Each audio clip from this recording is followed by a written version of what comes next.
Hello farmers. இன்னைய வீடியோவில் எதை பற்றி பார்க்க போகிறோம்னா, மல்லிகை செடியை பனிக்காலத்தில் பூ பூக்க வைக்கிறத பற்றி தான் பார்க்க போகிறோம்.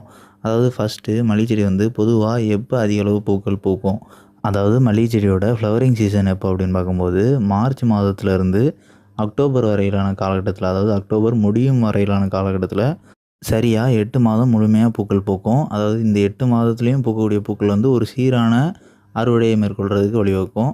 ஆனால் இதுவே நவம்பர் மாதத்துலேயும் டிசம்பர் மாதத்துலேயும் மழைக்காலங்களில் பூக்கள் பூக்கும் அளவு வந்து இயற்கையாகவே முற்றிலும் குறைஞ்சிரும். அது எதனால் அப்படின்னா, பொதுவாகவே மல்லிகை செடிக்கு பூ பூக்கிறதுக்கு தேவைப்படக்கூடிய வெப்பம் கிடைக்காததுனாலையும், அதே நேரத்தில் மண்ணில் ஈரப்பதம் அதிக அளவு இருக்கிறதுனாலையும், இந்த 2 காரணம் இல்லாமல் பூ பூக்கிறதுக்கு தேவையான ஹார்மோன் அதிக அளவு சுரக்க முடியாத காரணத்தினால பூக்கள் பூக்கும் விகிதம் வந்து முற்றிலுமே குன்றிடும்.